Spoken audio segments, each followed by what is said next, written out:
What is going on, ladies and gentlemen? AJ Good here at the House of Masks, where we unbox and review cool stuff almost every single day. And in today's video, we have a Mushroomhead mask unboxing? Question mark? Yes, the masks that I'm about to unbox are technically Mushroomhead masks, but as I've been over a million times on this channel, and for anybody that is new here, I just don't like Mushroomhead, okay? I'm sorry, everything about them is corny. Far too try-hard with the masks, the music is mediocre at best, and that is literally at their best. And let's be honest, the behind-the-scenes antics are more than morally questionable. In a world full of awesome masked bands, I'm not sure what sort of simpleton would choose Mushroomhead to be their favorite. And if you like them, that's cool with me. It is what it is. I just slightly judge you for it. All jokes aside, it is what it is. I am friends with plenty of people in the Mushroomhead camp, even some members and ex-members of the band. Just not my thing, I apologize. But yes, these masks are technically Mushroomhead masks. Do I collect them because they're Mushroomhead masks? Absolutely not. Do I know about them because of Mushroomhead?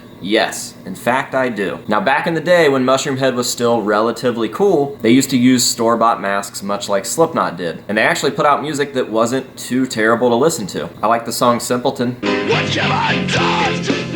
What have I done? What have I done? What have I done?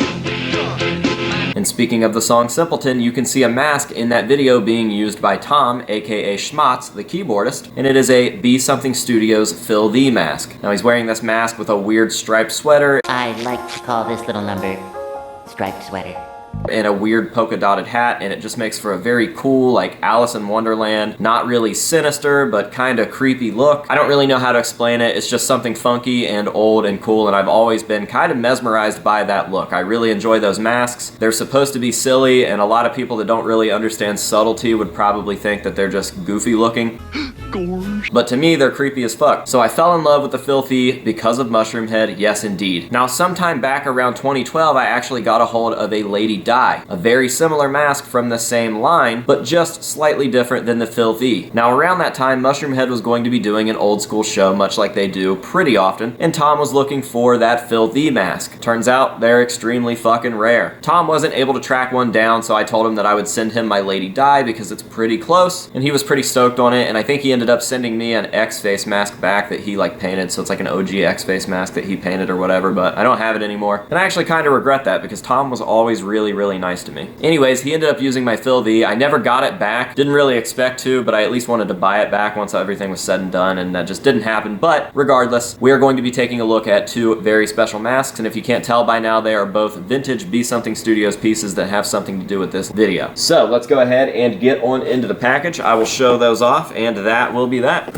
I found these secondhand on Facebook Marketplace. They came from another collector, and he had an amazing price on them for the set. And after seeing them sit there for a couple days, I couldn't believe that no one had bought them. Maybe he just wasn't advertising in the right space, because I feel like Mushroomhead fans would be all over these, or just Be Something Studios fans in general. But they didn't sell, so I shot him an offer that was a little lower. He ended up making a counter offer, which I was more than happy to pay, and we have them here now. So first up, it's looking like we've got the Lady Di. This is a 1987 Be Something Studios mask, and you can tell because it says right there on the inside, 1987 Be Something Studios. So we'll lay that one to the side. Seems to be in pretty good condition aside from the little spot where the sunglasses go in. That's actually what holds the mask onto your face, and I'd say that that's the most like abused area of the mask, so it makes sense that that's rotting. Quick and easy fix for sure, and I can get that taken care of. And now what I'm really excited about, because I've never owned a vintage copy of one of these, I've only ever had replicas and new gen copies from Zagoni, the original Phil the mask. And like I said, not much, kind of silly, but definitely creepy in my opinion. And this is the original one that Tom would have worn. You can see it in various promo shots, live footage, and specifically the Simpleton music video.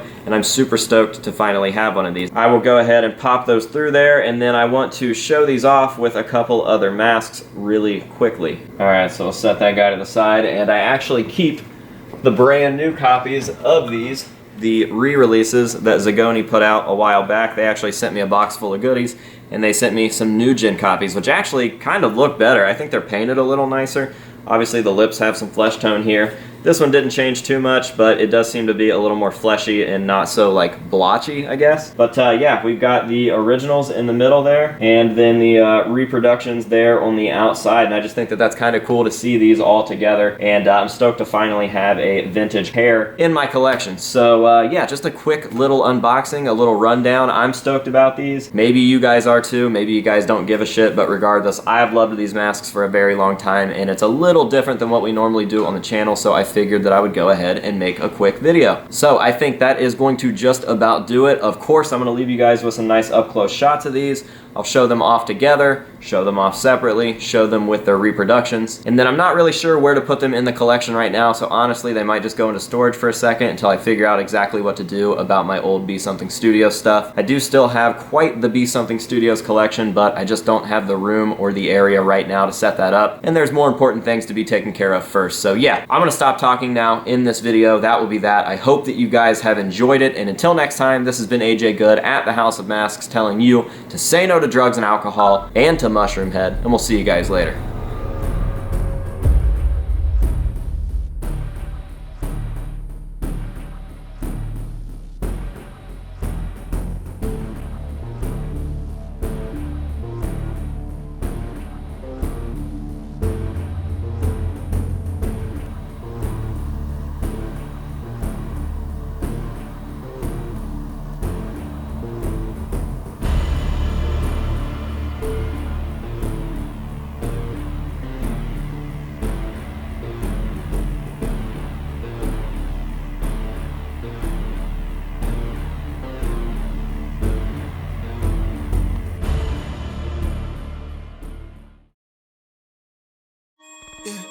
I hate AJ Good. I hate AJ Good. I hate AJ Good. I hate AJ Good. I hate AJ Good.